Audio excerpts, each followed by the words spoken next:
There. Okay.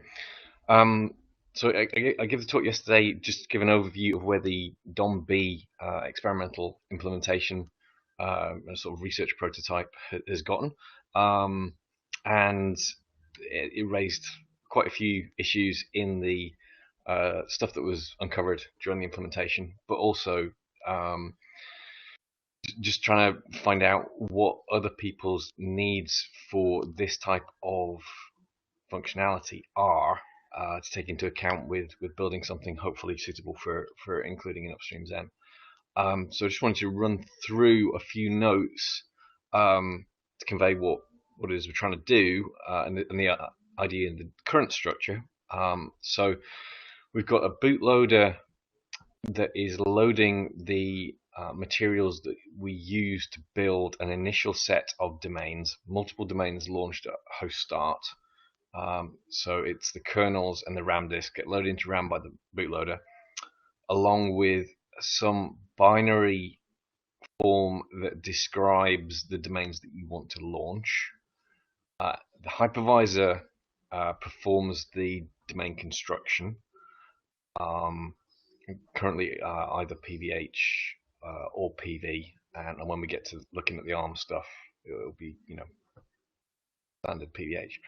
And then it'll unpause only a single guest, and the responsibility of that guest is to do any additional configuration, any measurements that you want to take before any of the other domains get to run, which is important for security, um, and allowing DomB to sequence the startup of the other domains, hopefully quickly.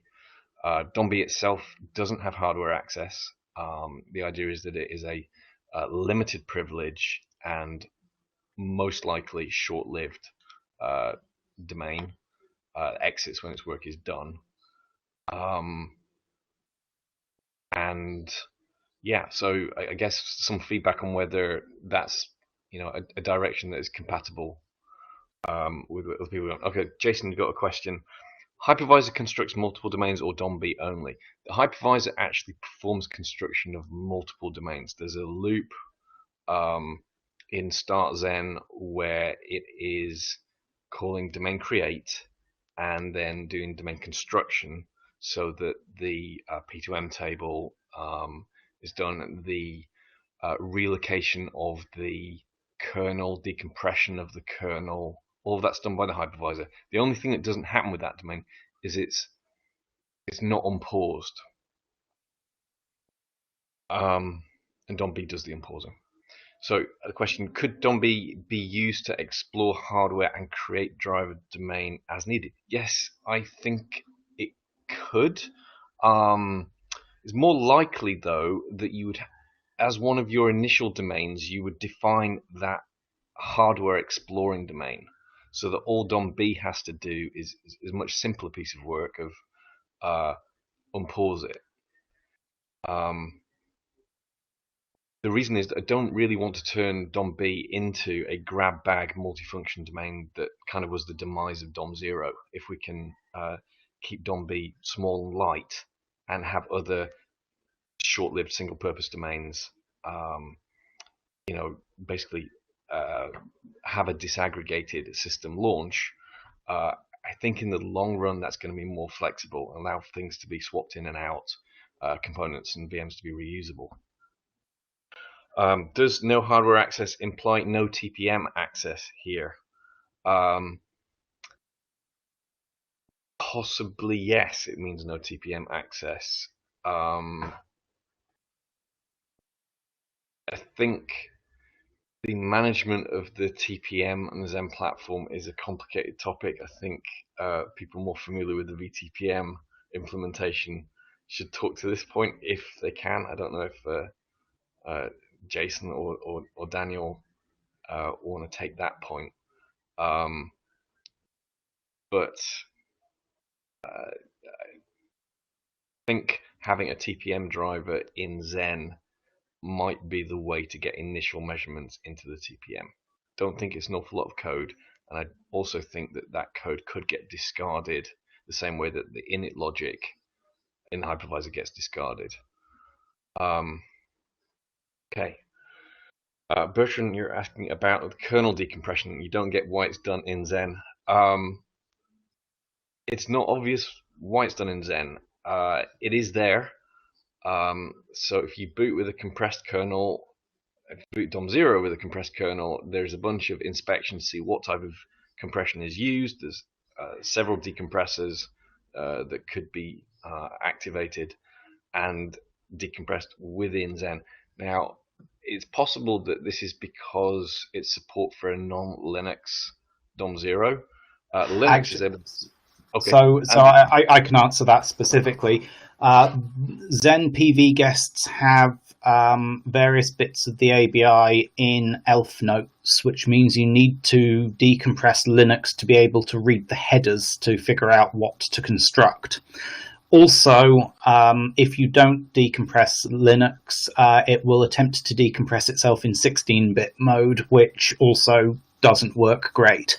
There were a number of things, but yes, the main important one is we need to decompress at least the ELF header to be able to read the ELF notes. Thanks, Andy. And at that point, you might as well just decompress it all. Yeah, in part of making my way through the implementation, it was a question that should this be done in hypervisor context? Would a short-lived guest context be a viable way to do that? I don't know. I'm interested and tempted to have a go at hacking that up. I mean, yes, you can do that, but then you're adding quite a lot of overhead into boot. Okay.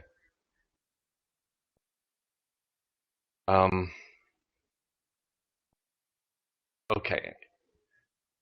Any further questions?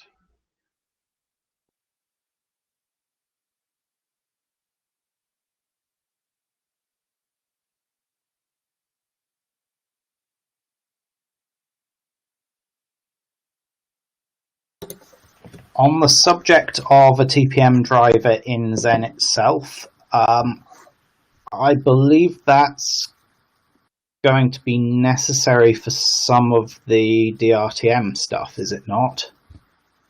So, I mean, at the bare minimum, we need enough logic to replay the TPM event log, and that's most of a TPM driver.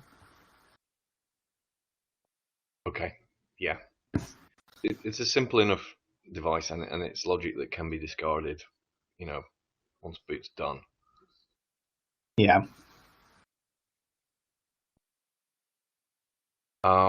So, Andy, what was your take on the acceptability of using a dynamically detected toggle between booting DOM0 and booting with a launch control module? A reasonable thing to send upstream? I think that's a reasonable thing to send upstream. Obviously, we want to be in a position where it's hard to accidentally misconfigure yourself and lose access to the system.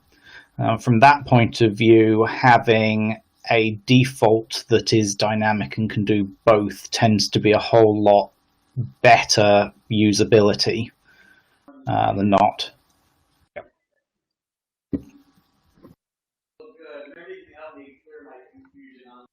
Okay.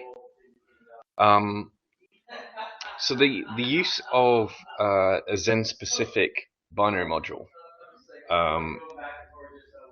versus using a device tree, the motivation for that was partly to discover the set of data that needs to be conveyed just to start the initial set of domains. It looked initially relatively simple because you can look at the arguments to domain create, and those are the things that a hypervisor needs, not particularly verbose, and so that's what's captured in the version built so far. But once you get into things like guest vCPU bring up, there's quite a bit more configuration there. there's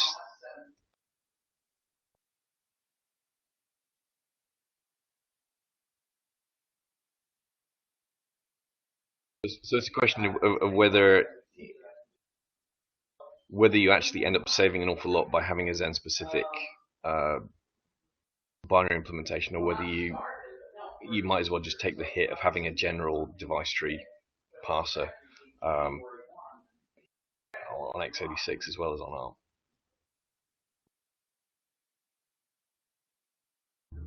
I don't have a sense for whether the ARM community would be receptive to having a Zen specific binary. Right.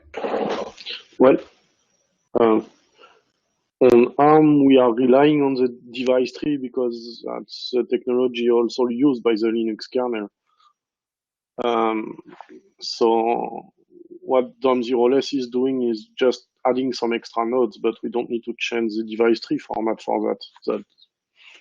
The format is generic enough so that you don't need to do any new implementation of the device tree itself. I get that the device tree format is capable of carrying that extra information, but isn't the device tree sort of usually specific to the hardware, right? And once you've got set hardware, you don't need to change that tree. In fact, it should be usable with different kernels.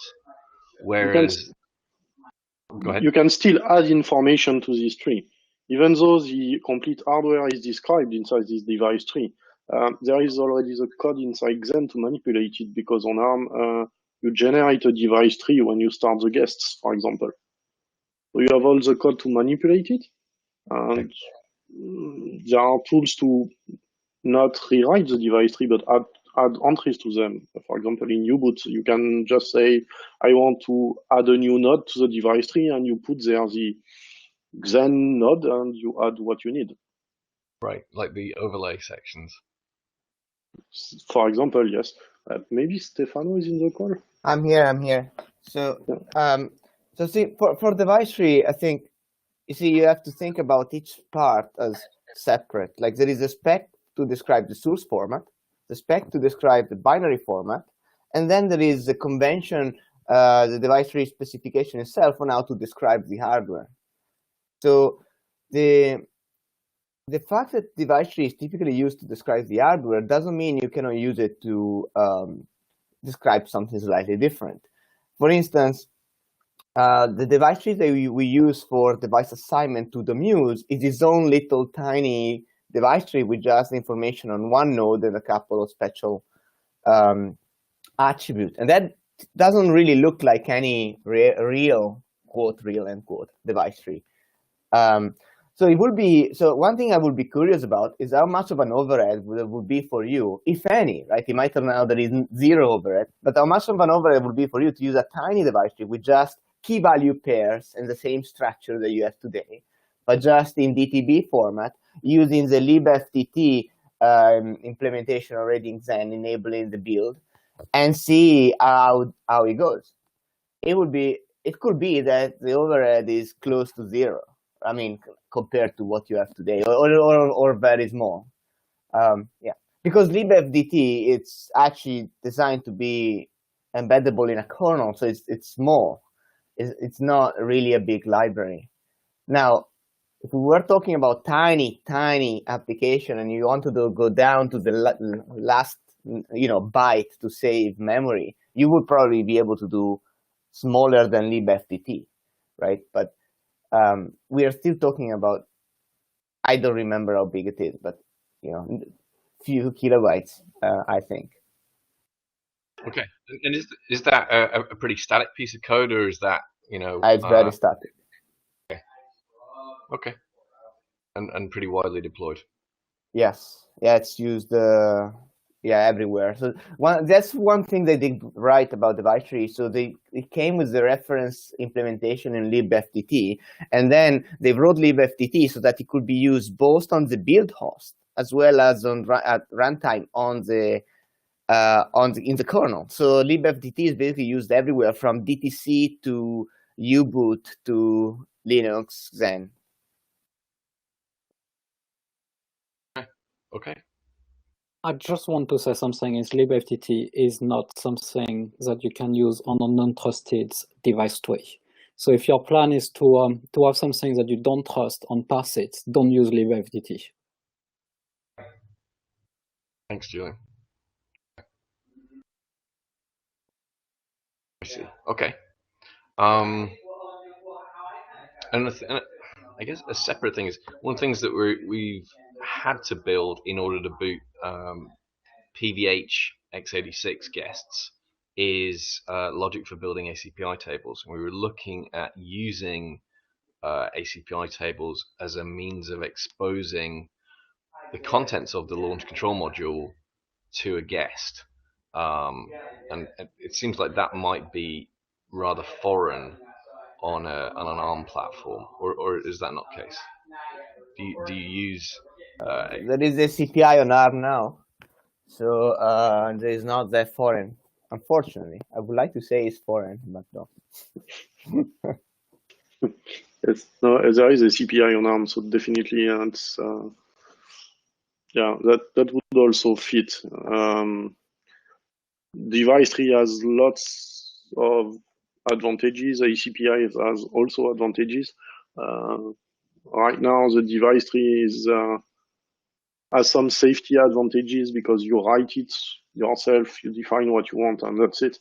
ACPI is you depend on some things which are code dependent, more or less.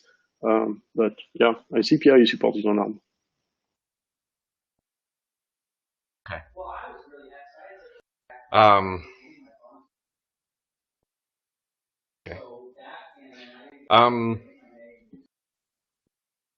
But another topic is in the prototype. Basically, we have XenStore running in a non-DOM0. That's fine. You got so XenStore D.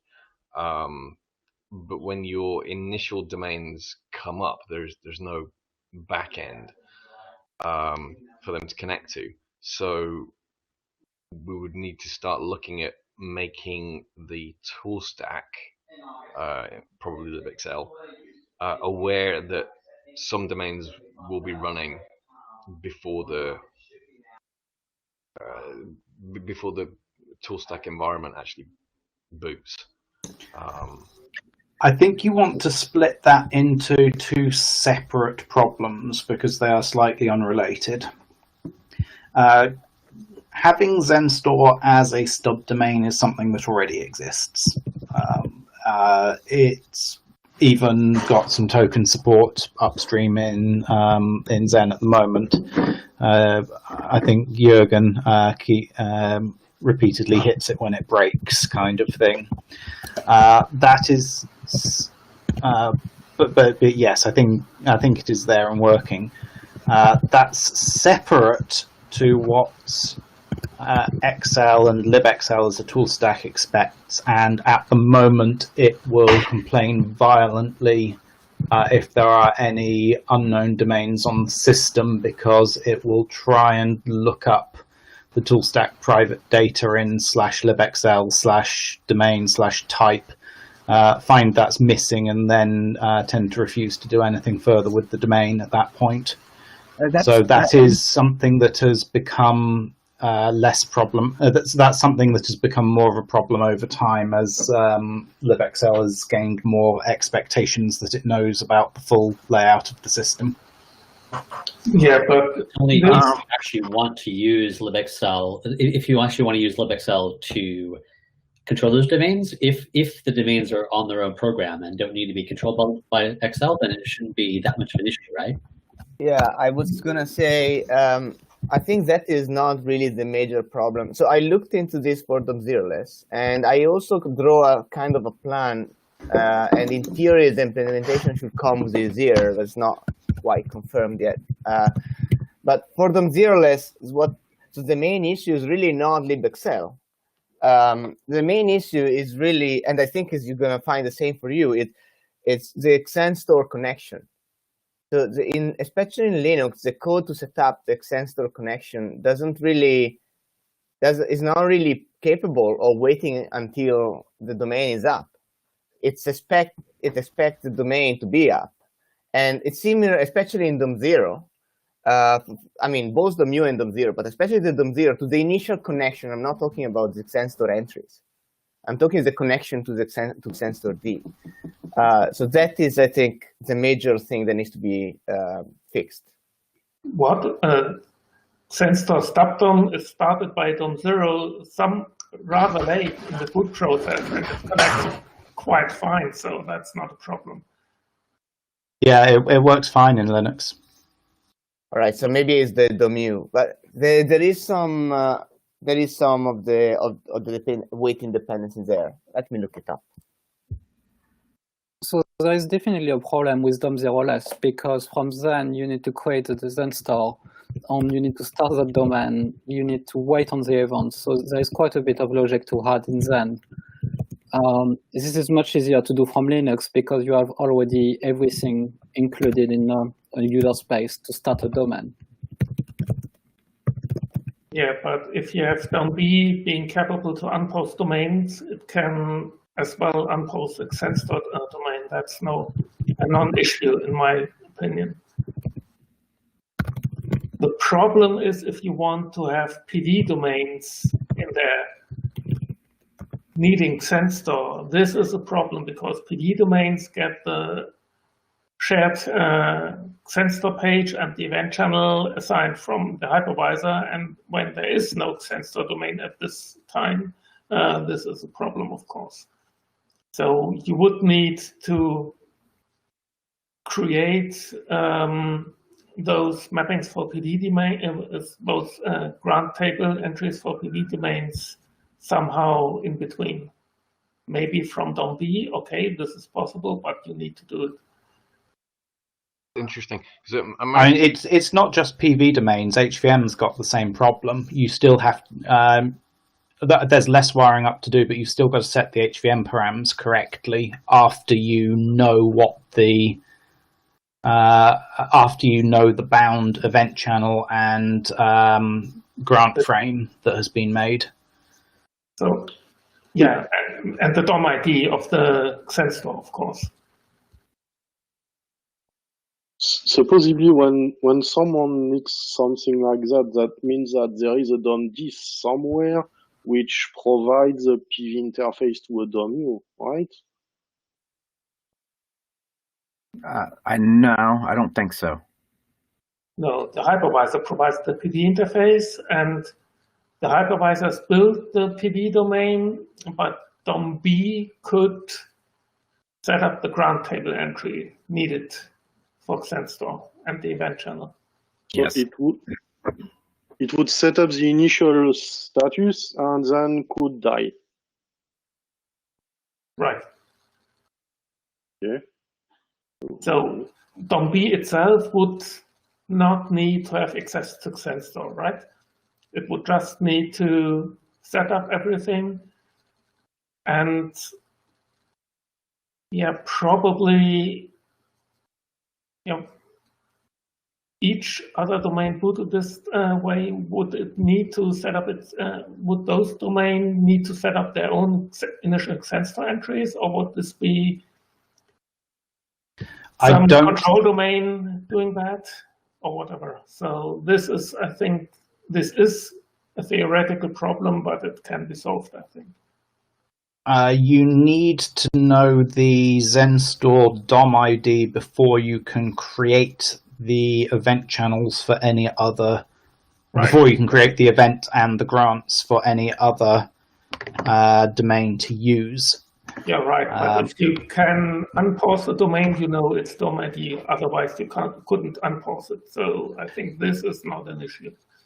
Right, but that still means you need to move part of the tool stack into DomB to list through all other domains and wire up the event channel. So at the bare minimum, you need evention alloc unbound with control domain privileges to be able to create an unbound event channel in a remote domain, and then fill those details in the shared info or the HVM params.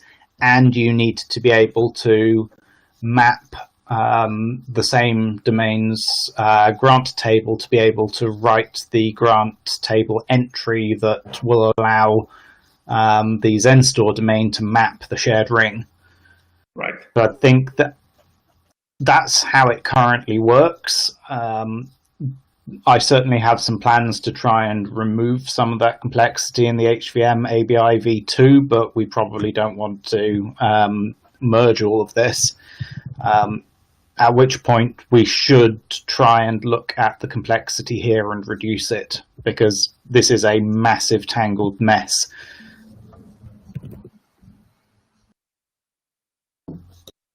So one thing I was hoping to be able to do is late initialize these things in DomUse. This doesn't solve the problem, and somebody has to fill this information, obviously, right? But if we late initialize them in DomUse, or have the option of initialize them later, then you could also do that from DOM0 if you wanted. I know this is not what Christopher is trying to achieve, but it gives another degree of option of where to do it, right? You don't have to do it in DomB anymore. It could be one other piece. So in other words, what if instead of being done in DomB, you want to do it in any other domain, even short-lived, but that is started in parallel? At that point, in order to solve the synchronization issue, I think it would be best if they could be late initialized. But this doesn't see. I think this is the minor part of the issue, because late initialize them is easy. The problem is who provides the information now. That's difficult. Yeah, and another issue is if you want to late initialize, this means none of these domains is able to have a PV backend or something like that. So you might need to stage more or less the other domains, right? So the driver, So driver domains need to have physical access anyway. Yeah, so I think this doesn't work if for boot. Yeah, so the way, as far as I understand it, it would work is you late initialize grain table in XenStore. Only after XenStore is up, you can discover front end or back ends. So certainly the back end are not going to come up until XenStore is up. When the backends come up, it's only then that you can use PV drivers also in the front end side. Right. Obviously, otherwise there is no front backends to connect to. So yeah.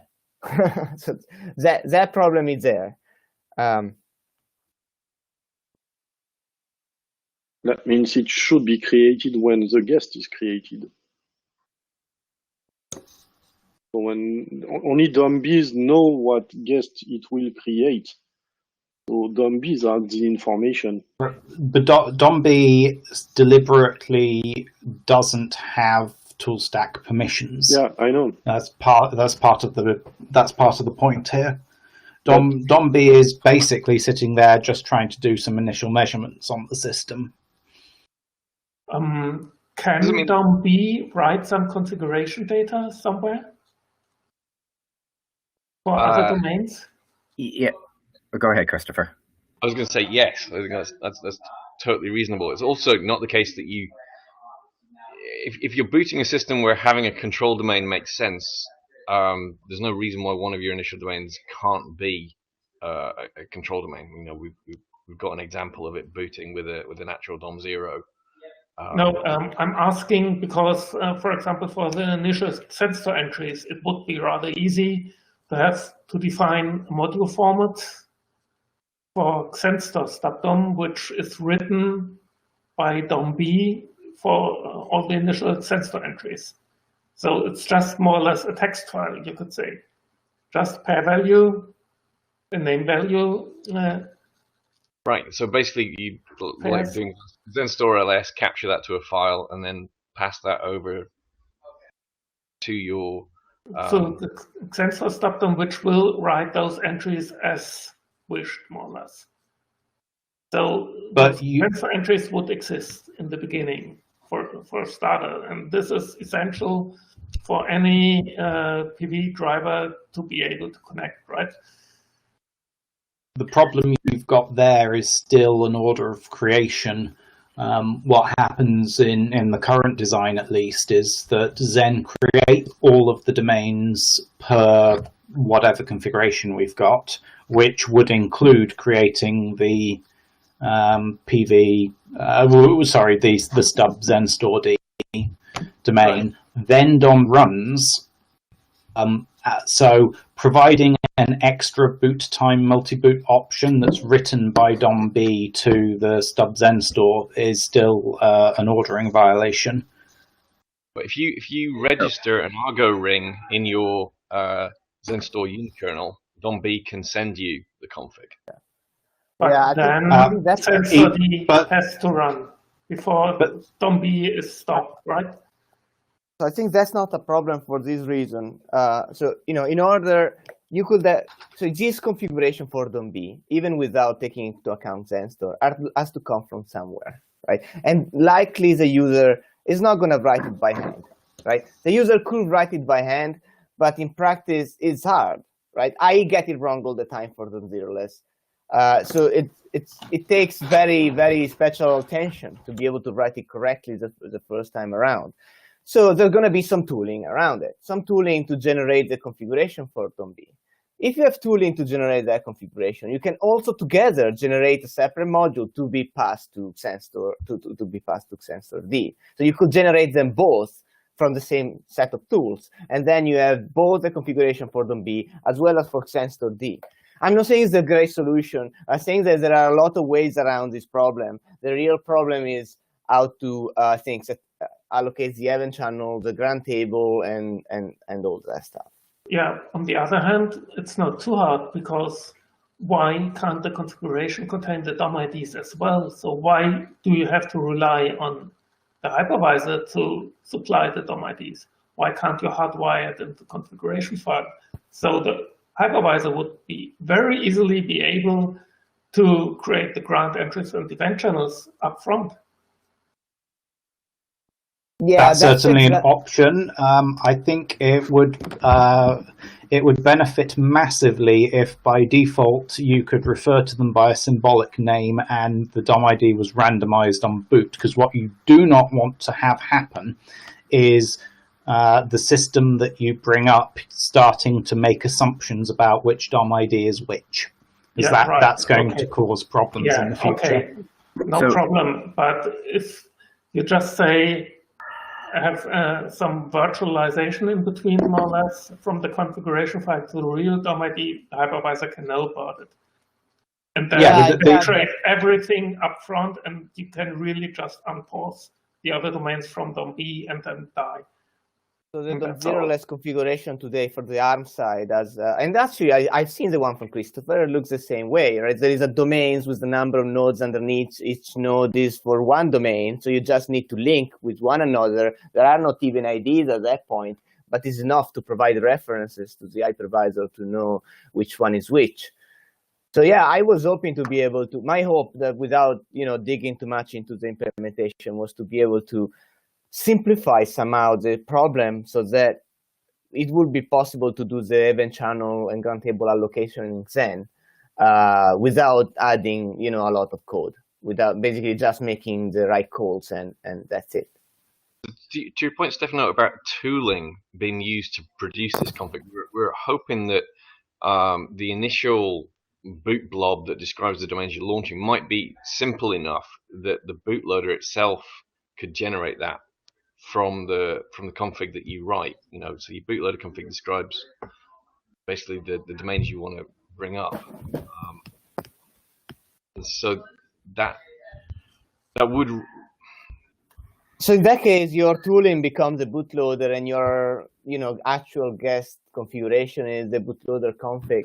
So for us, the way it worked is so we're using U-boot, right? That U-boot is our bootloader. So U-boot doesn't quite have the equivalent of a grab.conf, right? There isn't really a grab.conf with stanzas and config under each. So basically, it was down to doing some device tree editing and some loading. So it was a bit more difficult than writing not that writing grab is trivial, right? But this was maybe certainly safe to say it's harder to write. And it was really not possible to do it by hand. I mean, you could do it by hand, but you will get it wrong. I will get it wrong 1 in 4 or 5 times, costing me hours to debug. So I wrote a set of tools that are online and public and open source. An evolution of the old ideas of image builder that we talked at one of the past conferences, and that it generates the U-boot script that does everything for you. So you might be able to get away without it if you use grub to do it.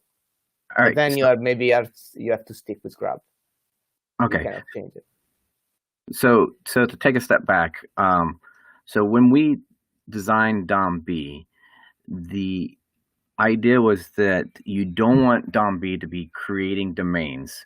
You want DomB to basically take care of the higher order configuration of the system that we don't want inside of the hypervisor, because we want to make the higher order configuration is more complicated, will require complicated logic that we don't want in the hypervisor. The idea that it can do certain tool stack operations, hypercalls, is not outside of scope. What you want to make sure you do, this is why when I was originally proposing this back at the face-to-face or discussing it at the face-to-face, was that we want Flask in place, because if you have a Flask policy, that will prohibit the boot domain from establishing any communication paths that you might be concerned it might do or abuse. So if it can't create domains and you're able to restrict what data flows are able to be put in place by it, then you can make the a certain subset of hypervisor configuration calls from DomB to the hypervisor. Very quickly, we are currently somewhat over time, and in the break and hallway chats, at the moment this seems to be going fairly well, so I think it would be prudent to continue if everyone is happy with that. We do have a hard cutoff in 20 minutes time when the next design session starts. 25. No, I think the next thing should be at 1/2 isn't it? Yeah. 5 minutes, Right. because GitLab. 5 minutes, right. Yeah, 5 minutes. Okay. Well, Oh, those aren't in parallel. Sorry, I was misreading the thing that was clear in front of me. but I'm going to be Daniel and I are going to be plugging away on this for quite some time. So if there's people have interest in this and want to talk after this, happy to do so. Please. Yeah, we can grab a room later if people would like. Grab one of the breakout rooms. Yeah, I mean, you can even schedule another design session if you want.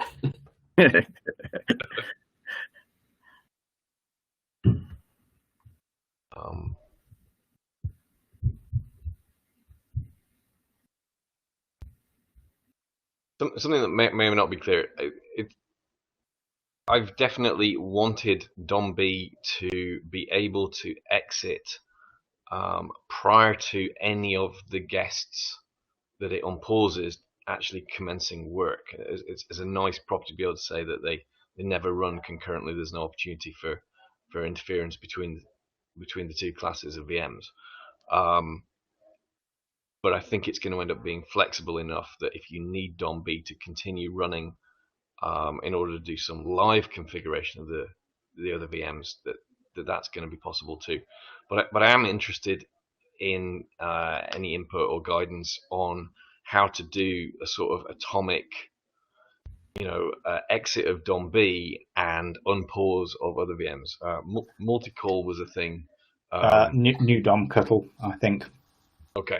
So in that, one of the things that we talked about that is being whether or not we want to be able to sequence that atomic startup, right? Because in theory, the hypervisor will start one at a time, all the domains. And so do we want the ability to control the order at which the hypervisor unpauses all the domains? We don't have that in the zero lesson ARM today. I mean, not doesn't mean you shouldn't have it. It's just, if we decide to have it, So one of the consequences today with DOM0 less on ARM, you don't know exactly the DOM IDs beforehand, because the DOM ID get assigned by whatever is started first, and you don't know exactly who is going to be started first. So on 2 different boots, you might end up with 2 different DOM IDs for the same domain. So why does it matter? Because DOM ID should not be static. It doesn't matter, in fact. I mean, it doesn't matter because we don't have PV drivers. Well, it doesn't matter so far. That's all I can say. But even for PV drivers, you should be able to read your DOM ID from the domain directly. You don't need to hardcode it.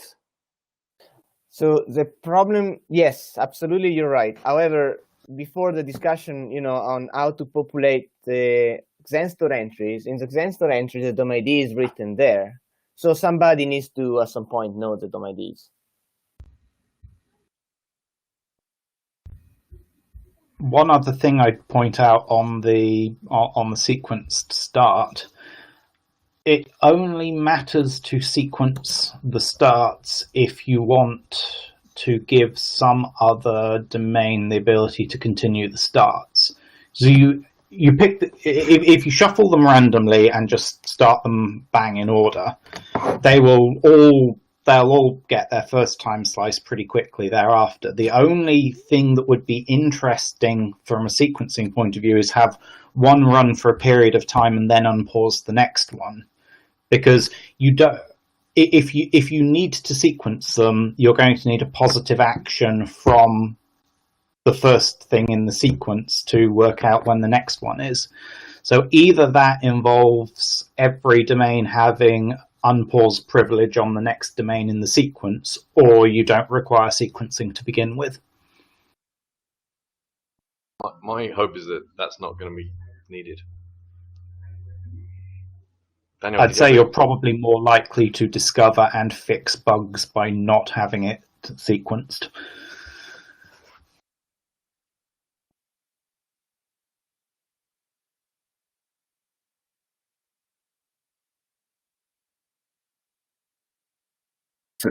So the sequencing issue comes up with the VTPM issue, which is you need to, especially if you want to be able to do measured boots within your guests, you need the VTPM to be present before the guest actually starts executing. Why can't you pause the guest until it is when it hits that point? What's going to unpause it? Well, itself, when it finds that it's not able to use the device it expects to be there. So one other option would be to change how we do the semantics of a missing device, because what will happen is it will trap on MMIO to TPM registers. We could change the semantics. So normally at the moment what we do is say there's no emulation here, hand back -1. Or discard writes. What we could in fact say is trap until set up or something like that. That might give you slightly finer grained sequencing. Yeah, because in that way you're just yes. We're out of time now, so I don't want to. Yeah, we need to switch over to the next session. Thanks, everyone. All right, thank you, everybody.